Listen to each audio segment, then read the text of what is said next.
Welcome to today's podcast. The topic is 5 numbers to increase your profits. I'm Louise and this is Diane. Hi. And Diane, you should know all about this because you've got a presentation on this tomorrow, haven't you? I have, yes. So tomorrow night I'm doing a masterclass for the DCBN on the 5 numbers that you can improve in your business that will give you at least 60% more profit. I think we all need that. Yeah, we all want more profit. But you've got quite a few presentations coming up, haven't you? Yeah, so I'm speaking at the Zen Maid Service Success Summit next week, and I'm going to be speaking on building a business that works without you. So I'm going to talk through how you can systemize your business so that it works so you don't have to. So lots going on. And then, of course, we've got our workshop in September where I'm actually going to be covering these 5 numbers in more detail. So, lots going on. And I believe you've got 150 ways.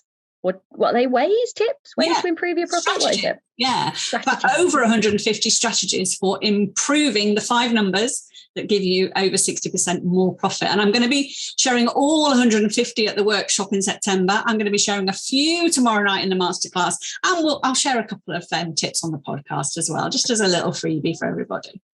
I love it. And I think people think of profit as a bit of a bad thing sometimes, don't they? There's a bit of a stigma about, I'm not in it to make a profit. Well, you should be. Yeah, it's interesting. And actually, I've had a conversation with somebody in one of the Facebook groups earlier today, which is, I don't want to make loads of money. I just want to make a little bit. Like, that's absolutely fine, but be sure you are making a little bit, because if you're not focused on the profit, it's very easy to actually be making a loss or be cleaning yourself to supplement your business, even when you've got a team in place. And sometimes people aren't that aware of the numbers. And so, which is why I like to focus on these 5 numbers only. They're the most important numbers in your business, in my opinion, if you want to grow and if you want to make a profit. But it's only 5 numbers, so it's not as scary. When we talk about profit, because I think this isn't talked about enough, I love a good talk about money. Actually, can I tell you a story? Last week I was talking to one of my staff, and they said, I've got a bit of debt. And I said, how much? They went, I don't want to tell you. And I was like, why would you not tell me? We talk about money all the time. It's not normal to talk about money, is it? No, I think we're all a bit, I don't know whether it's a British thing of, it's not polite to talk about money. I don't know. If you're in business, you have to be focused on the money, because if you're not focused on the money, then you might not be making a profit. You might not be aware of that. And quite frankly, if you're not in business to make money, then go get a job, because it's far easier. It's much, much easier to have a job. So give me some numbers. How much money should I be making? Well, there's a vague question that we get asked all the time. Yeah, I think we probably talked about this on a previous podcast, didn't we? It kind of depends on what you want. If you're a solo cleaner, then really, it depends how many hours you want to work. And if you've got a team, you need to be making enough profit to make it worth the hassle. And actually, I think that number kind of depends on you and your lifestyle and what you're looking for. As you know, I'm all for an easier life when it comes to my business, which is why I'm talking next week for Zen Maid about building a business that works without you.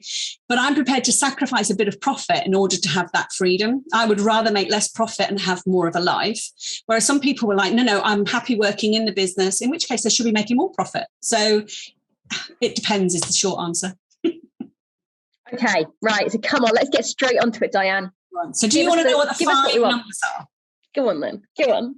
So I'll try and explain it. It's a fairly simple formula, but I'll try and explain it. So the problem with wanting to increase your profits is you can't actually directly increase your profit. You can't just go, there's my profit, I can just increase it, because it's actually a formula based on 5 numbers in your business. And so the 5 numbers that I want everybody to work on and to really focus on and to measure in your business and improve are, first of all, the first number is the number of leads that you generate. So inquiries, basically client inquiries, number of leads that you generate.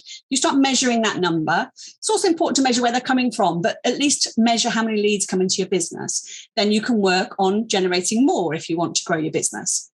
But then the most important number after the number of inquiries that you get is your conversion rate. So how many of those inquiries do you convert into clients? So if your conversion rate is, say, 95%, it probably means you're not charging enough. You shouldn't be converting every inquiry. Even if you're great at sales, you should not be converting every inquiry. It might mean that you need to put your prices up. So, but if you measure that conversion rate, you can at least then, if you know you want 10 more customers and you know what your conversion rate is, you then know how much marketing you need to do in order to get those 10 new customers, if that makes sense. Now, quick question. How do you track these numbers? So we use a CRM. So we log every inquiry that comes into the business and it gets put into our CRM. We log where they came from. And then we log whether they converted or whether they declined or, became active clients or not. And so that allows us to calculate it quickly for us. But you know what? You can do this in a spreadsheet. Every time you get a phone call or an email or a Facebook message, just either put it in a notebook to start with if you're out and about, or stick it straight into a spreadsheet and just start creating a list. First of all, it'll help you build a database, which is really good in terms of remarketing to people, but also it will allow you to at least track how many people are actually inquiring into your business and therefore whether your marketing strategies are working. And also it's going to be really good because when the market changes, because right now we're flooded with customers. If the market changes, and I suspect, look at the economic signs, it might change soon, guys. But anyway, then you've got a database of people that were looking for cleaners, whether they went to someone else. And if it's in 6 months or a year's time, they often change their cleaners. They do, yeah. So, that's the other reason for building. You're building a database and then you can market to them or sell them one-offs or whatever. Or if you've got a slot free and you want to fill it, you've got people that you can message about it. So so really simple. And those are the first two numbers. The number of leads you generate and your conversion rate basically then gives you your number of customers that you have or that you can acquire.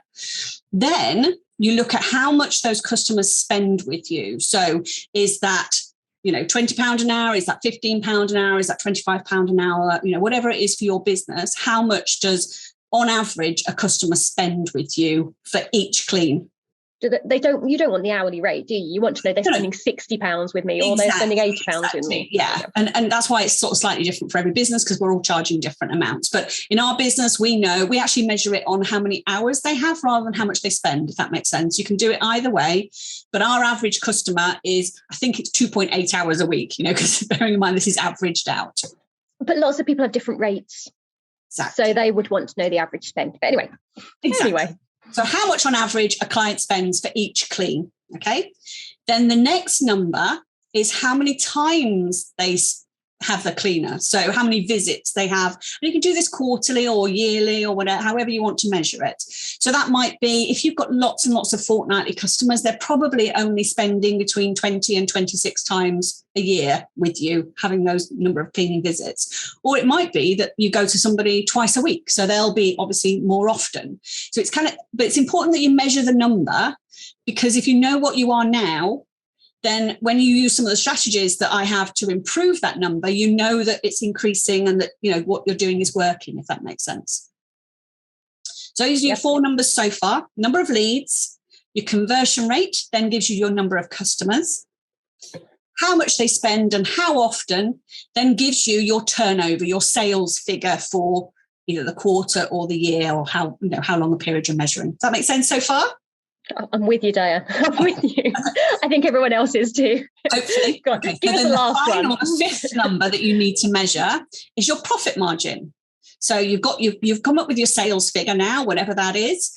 But now you need to know what the actual profit margin is in there. And every business will be different. Some people might not be making any profit at all when they realize that when they're doing the numbers, but hopefully you're making a profit, whether that's 10%, 20%, 30%. If you're a solo cleaner, you might be making even more than that. But you need to know what that number is again. So you've got a starting point, and then we can apply some strategies to help you improve it.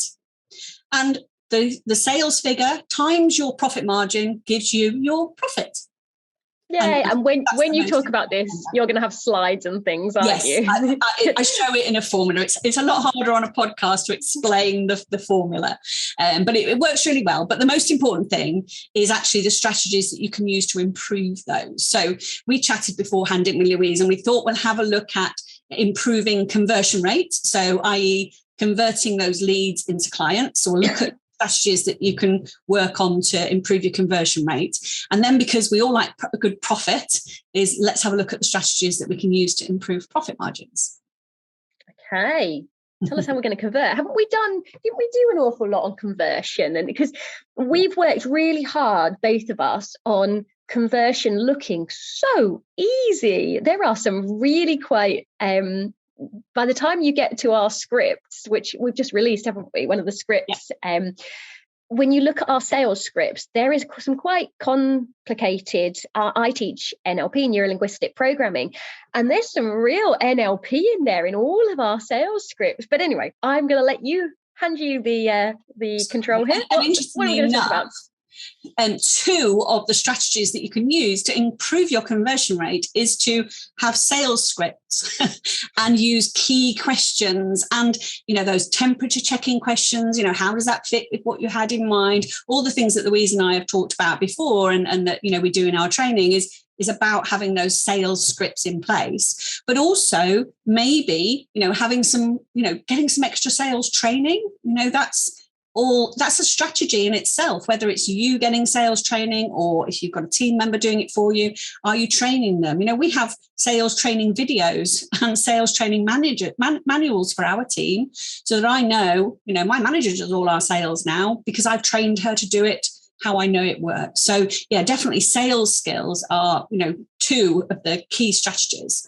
The other things, testimonials, that's a really good conversion rate strategy because it's social proof, isn't it? So if you have testimonials from clients, whether they're on Google, whether they're on Facebook, whether they're on your website, when people are looking and finding you, they're instantly seeing that social proof, and that starts the process of converting them.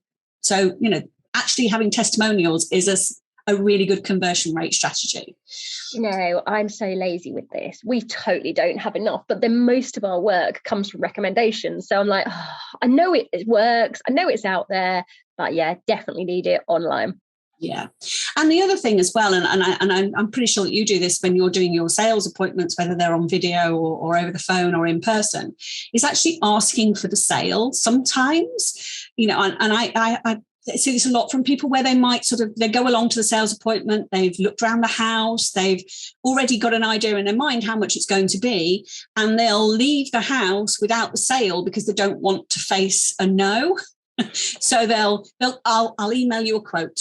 And for me, especially in domestic cleaning, that's it's not cowardly is probably a bit too harsh. It's more, I know none of us want to be rejected, but actually be ready to take the sale there and then, assume that they're going to sign up with it there and then, have the paperwork that you need with you. Just go for it. So I do it slightly differently. So mine are done online. So I've got the paperwork, I filled it all in, and I'm like, right, I'm going to email this over to you, but do you want me to leave this as a quote, or should we arrange a date here and now? Exactly. So simple. Yeah. I'm not asking. I'm like, do you want a date? Yeah. Do you want a date? Asking them to buy, and then you're going to Probably confirm not by email. That's very different to I'll send you a quote by email, and then they don't reply, and you're too scared to follow it up. And it's just avoidance, really. And like I said, I know why we do it, but actually having a policy in place that I'm always ready to make the sale there and then, like I said, especially in domestic cleaning. You walk away with their house keys and their alarm codes, and it's all sorted, isn't it? Or even over the phone, like you say, just ask. So I think it's quite interesting when, because I work a lot with people that are learning to sell, and actually one of the biggest problems is they don't believe in their own service.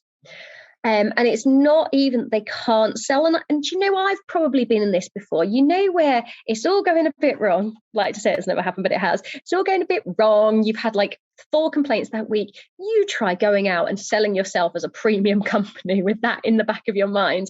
And particularly if you are having a bad week or a staff member quit or anything like that, it's really hard to believe in yourself.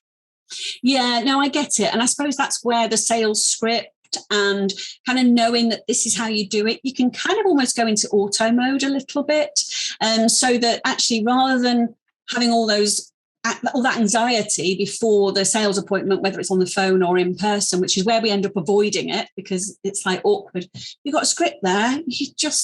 it's like by numbers then. It doesn't mean that you're not passionate about your business or that you're not really friendly, but you might need that sort of comfort blanket, I suppose, of a script and that training to know that you can do it no matter what drama that's going on in the office. You're like a swan, just sailing into the house, paddling away like crazy. Yeah.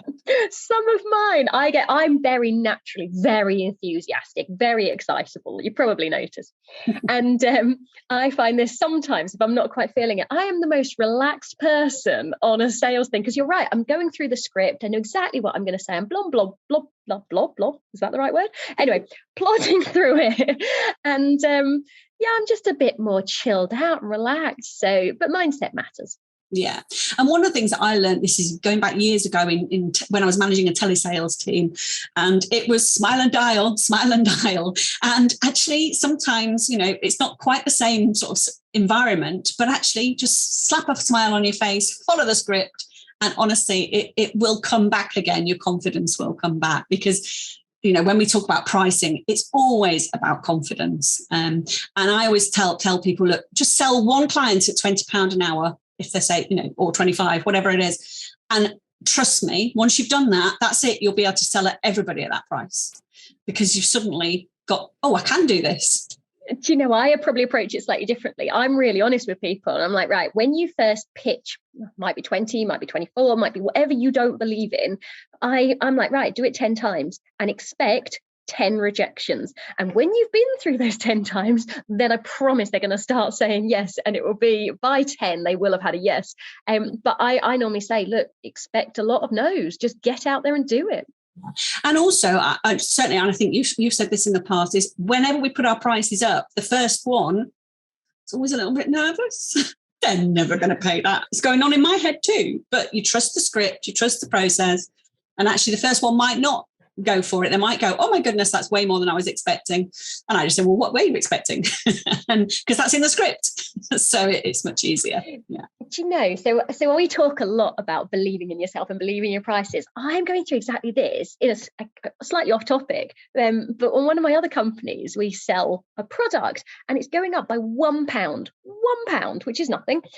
Oh my gosh, I don't even have to face-to-face sell. All I have to do is advertise it at that price. I'm terrified. Now, I know this product will sell out no matter what, but you still go, I can't do that. I can't do that. No one's ever going to question me, but you feel that internal, oh my goodness, but yeah. I'm going to do it. Yeah, absolutely. Okay. So there's a little bit there on, conversion rate strategies. There's a few ideas. I have actually got in front of me 45 strategies just for improving your conversion rate. So there's loads of ways to do it. I'm going to share more tomorrow night in a D-Spin masterclass. But in September, when we do our workshop, I'm going to share all 45 just conversion rate strategies. Give us a teaser now. What's the best one? Just one. My favorite. Your favorite? My favorite is having the sales process and the sales skill nailed, honestly, because it doesn't cost anything other than your time to get it right. So for me, that's my favorite. There are other ones in there, about sort of having, defining what makes you unique and smiling, building trust and rapport. None of those cost anything. And I'm always in favor of the free ones. And there's probably about 30 out of the 45 don't actually cost anything. I love it. I love a bit of rapport. Would you like some profit margin strategies? Yes, I would. So I've got 51 of those. So I've got 51. Give me one. Give me one. What profit? How am I going to increase my profit margin? I'm trying to think what my profit margin is. I should know. Well, first of all, you need to know what it is now so that you can then work on improving it. So the first one, my favorite, it's increase your prices. It's the easiest way to improve your profit margin. Do you think people are getting sick of us banging on about that? They might be sick of us banging on about it, but you know what? The whole industry needs to hear it over and over again because it feeds back into that confidence, doesn't it? And yeah, increase your prices because it's the best way. And actually, there's a formula out there, and I don't actually have it in front of me, but there's a formula out there that basically says you could increase your prices by 10%, and you would have to lose a huge percentage of your clients to actually not make more money. You could actually, if you're a solo cleaner and you increase your prices by 10%, you can work less hours and make the same money. What's not to like? I went through this with someone recently. I think they were charging like £17 an hour. not an insignificant amount. And they were making about £2 an hour profit. And I was like, if you put it up to 19, she was like, I'll lose a load of customers. I went, will you lose 50% of your customers? She was like, no. I was like, do it then, because you will make more money by going up to 19 and losing 50% of your customers than you will at staying at 17 and being stressed out. She didn't have enough staff to cover the work. And I was like, just go up to 19, make the same amount of money for less stress. And it was groundbreaking. In what other industry is £4 an hour acceptable? Because in every industry I've worked in, we're talking in the hundreds. Why are we accepting this? Yeah. One of the other profit margin strategies, over and above just putting your prices up, which sounds really simple, but I know everybody's got lots of barriers and reasons why not to do it. But there are lots and lots of reasons to do it. And one of the profit margin strategies is know your actual costs. And I do think that actually spending again, this doesn't cost you anything to do this strategy. It means you're looking at your actual costs and being honest with yourself and thinking about the time that you spend going out quoting, your insurance, your cleaning products, your cleaning equipment, everything has a cost. And often it's covered up. For some reason, half of the cost involved in actually delivering that cleaning service is just ignored. So knowing what your costs actually are might then encourage you to put your prices up. So on the DCBM website, under free resources, there is what's called a solo cleaner cost spreadsheet, I think it's called. It's completely free. And I remember when this got released, 2-3 years ago, I had a load of people come back to me and they went, well, it says I'm not making any money. And I was like, you're not making any money then, are you? Like, check your numbers you're putting in correctly. The sheet works. And they were like, well, I do make money. I'm like, not according to this, you don't. So however you're making money, tell me and we'll correct it. They were horrified, absolutely horrified. Yeah, but provided the information put in is correct, spreadsheets don't lie.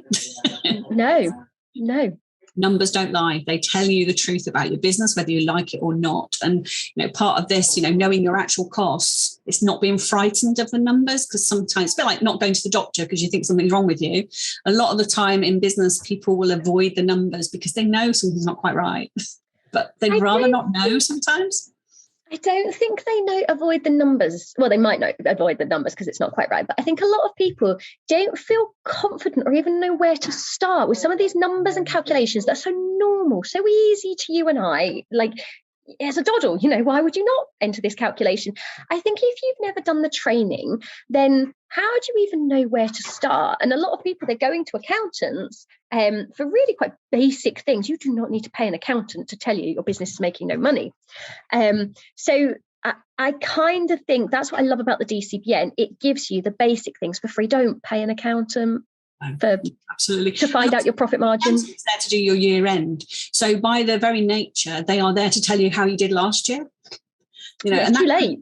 It's too late. Yeah, if you were making a loss, that's all they're going to tell you. Or you need to kind of know your numbers every month, every quarter. We measure ours daily and weekly, but at least once a month you need to be having a look and projecting and really, and that's why for me, if you look at these 5 numbers and work on the ways to improve them, you'll automatically make more money, and therefore that might actually free up your time to be looking at other areas of your business. So for me, profitability is not just about you making lots of money and taking lots of time off. Sometimes it will free you up to build a better business that you actually want. So profit is so important.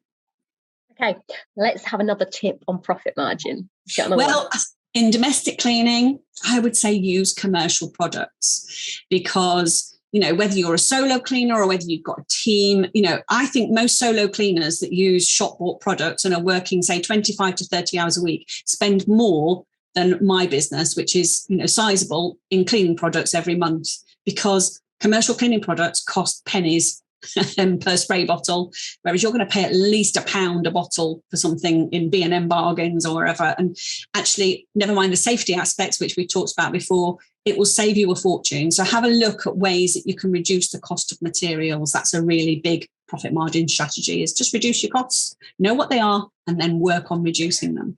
And let's be honest, supermarkets are not exactly eco-friendly. You're going to have a fresh bottle every time. The plastic wastage is unreal. So big message, stop using supermarket kit products, the only reason you'd use that is if you were doing so little cleaning that you weren't a professional cleaner. And one other, another good profit margin strategy, which costs you nothing but your time, if you've got a team, is train them properly. Have a training system. I know it sounds obvious, but you can't, if people just go out there without you training them thoroughly and knowing exactly how they're doing it, you're going to get complaints, you're going to get callbacks, you're going to get clients not paying you in full. There's going to be so many hidden costs in there that you probably haven't accounted for just because your team aren't trained well enough. So that's actually a profit margin strategy, is to make sure you've got good team training. And we talked about increasing your prices, but actually, what about your other overheads? Are you keeping things to a minimum? I think sometimes people are so keen to have an office and so keen to kind of, expand, and maybe they're not necessarily looking at their overheads long term and the effect that has on the bottom line. So you're currently working from home. There are huge advantages to working from home. And if you need space, maybe it doesn't have to be an office straight away. We worked out of a storage unit for about 5 years, so much cheaper than having an office. So maybe you could move some of it away from home, but not all of it to start with, just to keep your overheads low. And the other thing, this is around costs again, is keep an eye on your bank account and what's going out and what contracts you've signed up for. And, software is fantastic, but you could easily spend the cost of a full-time manager on software. Easily. People do. People easily do. Yeah, absolutely. So, I'm all for automation, and we use different software in our business, but I'm also very keen that it has to be a return on investment. It has to be not costing my business more than if I paid somebody to actually do that job. So just keep an eye on your overheads. And sometimes we sign up for things and then forget we signed up for them. Keep a list.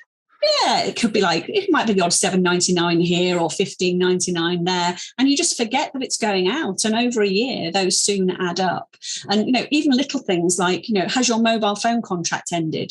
And within that original contract, you were buying a mobile phone. The mobile phone company won't automatically reduce your contract to a SIM only. You have to ask them to. You're keeping the phone, get it reduced, because that could save you £30 a month. Do you know what I think a lot of people waste money on? Trying different cleaning products. They go out and they've got cupboards full of cleaning products. They've tried every single one. You go, why? Really? Yeah. And the reality is as well, for regular domestic cleaning, you probably need 3, 4, maximum 5 products. You don't really need a car boot full of products. You just don't. It's like a security blanket, isn't it? I quite like it. I love to have glass scrapers. I like the pink stuff, but it doesn't roll out properly. Anyway. I love a lot of these things, but I can't train 20 different products. No. And also, you have to keep control of your stock. So we, during COVID, we started using a lot more PPE. And at first we were just handing it out, and then it would come back in the bottom of a vacuum bag, not used, but ruined. So we started handing them out in little black bags, all sort of numbers allocated, so we had control of it again. So sometimes it's about controlling what you're using and not just about buying it a little bit cheaper, but making sure you know how much is being used, and if it's being overused, what's going on. Is it disappearing into your team's home? How many microfiber cloths have gone missing? I'm not saying that you measure every cloth, but it is important to keep an eye on these things because they cost money.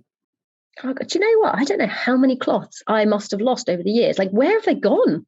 Do you know what's worse than that? We seem to steal cloths. How we end up with extra cloths. This is one of our cloths, yeah. And ours are very set. We buy them in bulk, they look identical. And I'm looking at one going, that is clearly not ours. But anyway, yes, great ideas on profit margin there.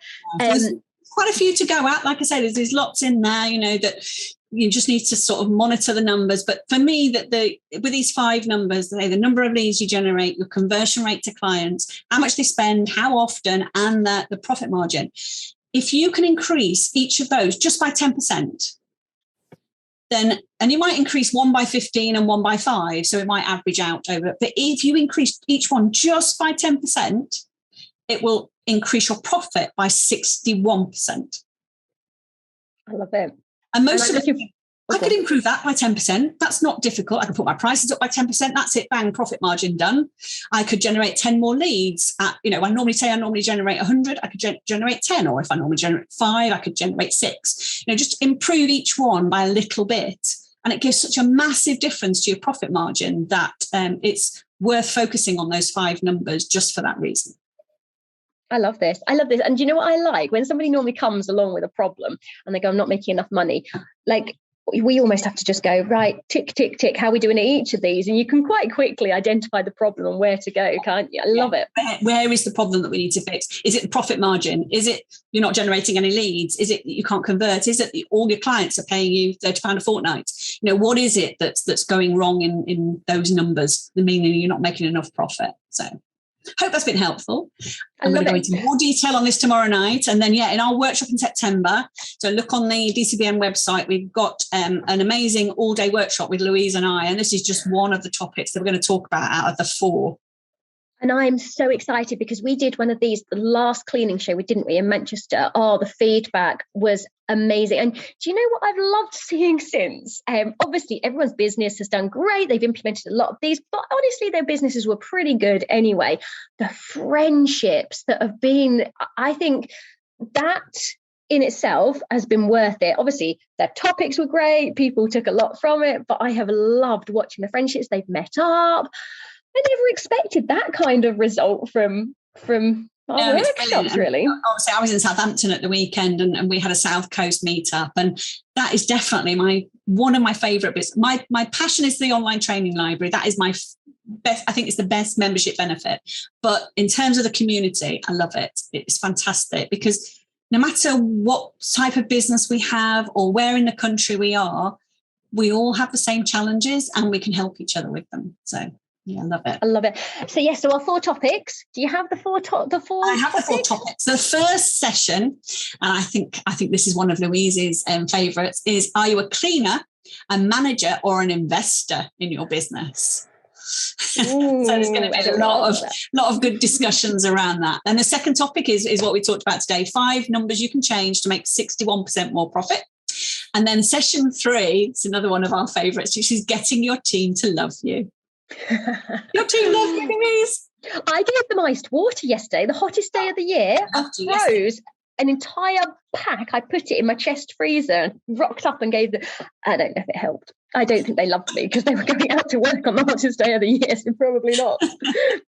I gave mine the day off, so they probably love me a little bit more this week, but probably not next week. Anyway, session 4 is going to be all about personal branding and how to monetize it. So that's going to be an interesting one. And I'm sure you'll be sharing some of what you've learned from your beekeeping business and the viral posts that Yeah, so I obviously been working really closely, and I work with Emily as well, and both of us are being approached an awful lot by people trying to buy some of our content. We've done an awful lot of video marketing, video content.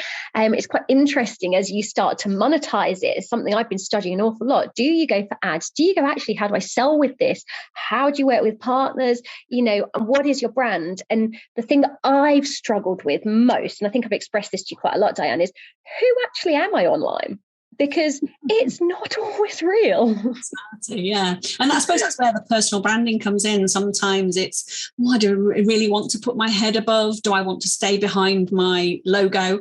But actually, if you really want to grow a business, it kind of is a little bit about you, at least to start with. So, yeah. And that's the thing, actually. Is it about I? Is it about me, or is it about we in this business? And you sort of become the team, or, anyway, we'll cover that in quite a lot of detail. I love a bit of personal branding. I need to work on my own. Yeah, so that's on the 16th of September, isn't it? But yeah, if you go to our website, you can see all the events on there, including that one.